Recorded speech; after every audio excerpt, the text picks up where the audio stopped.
The best cycling computers are only going one way in price, and that is up. Sure, their functionalities are also getting more extensive, but it's almost to the point of having features for the sake of it. However, we all, most likely, own a device which is just as competent as many of the best cycling computers. I am, of course, talking about your smartphone. These things cost as much as, if not more than, the best cycling computers, and for good reason. They are packed full of tech, and with it, so much capability. What you need are the right tools to unlock all of that capability, and happily, there's an American company called Cadence that has managed to do such a thing. It has created an interface that will feel familiar while including all of the same tools and features you'd expect to find on any Garmin or Wahoo device. What may surprise you is just how far that functionality actually extends. First off, we have to speak about that interface because you can create as many customized screen layouts as you like. And then of course, you can swipe between them while you're riding. You can have up to 24 data points at the same time, or just choose one to have full screen. Happily, Cadence does come with multiple pre-made layouts to get you started. However, be prepared to spend a bit of time getting it just right for you because there are over 100 different data points to choose from, and each data field can be customized from text color to light or dark background colors and heart rate and power zone colors too.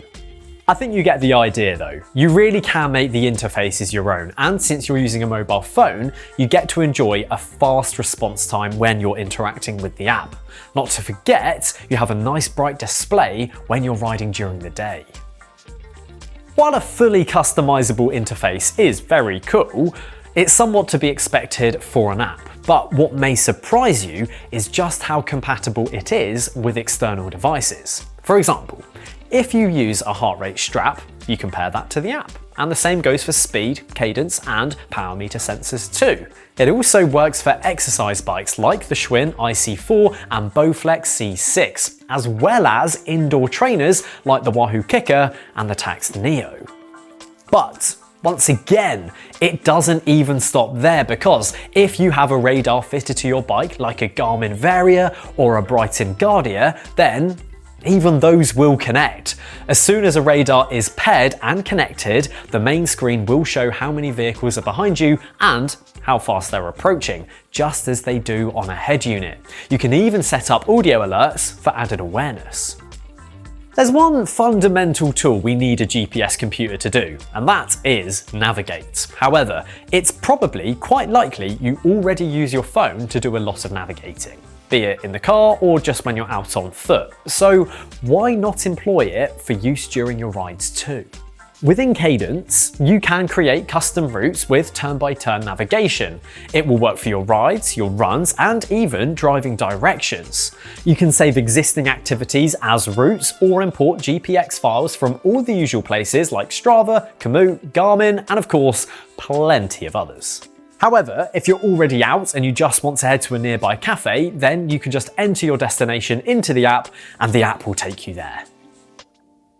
Lastly, I doubt it will come as any sort of surprise that with all of this functionality, you can also make use of Strava live segments while you're out training.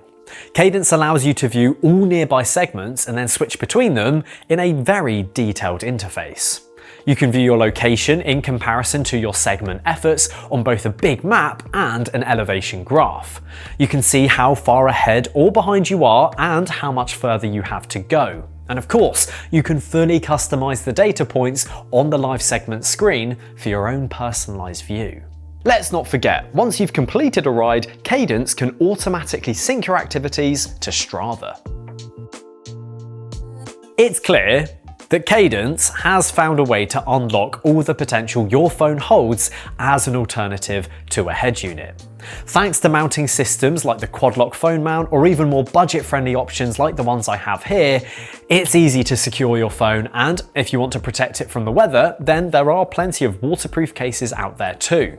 Of course, you will go through your phone's battery a little more quickly, so my advice would be to ensure you either have a way to charge up at your destination or instead carry a small power bank. Typical battery life when using Cadence is around 10 to 20% per hour depending on device and settings. But Cadence does have battery saving features like dark mode and auto screen dimming. If you are considering buying your first head unit, then I would encourage you to seriously consider using your phone as an alternative.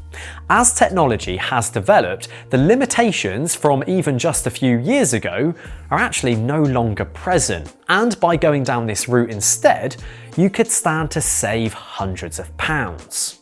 Cadence is free to use. However, there are Pro and Elite versions of the app that unlock more functionality. You can compare the differences between the membership levels over on the Cadence website, to which I have left a link to down below. I've not been able to touch upon all the features that Cadence offers, such as detailed analytics, live tracking, and the standalone Apple Watch app. There's simply too much to cover in just one video. Let me know your thoughts on this though. Would you ever consider using your phone rather than a dedicated cycling computer?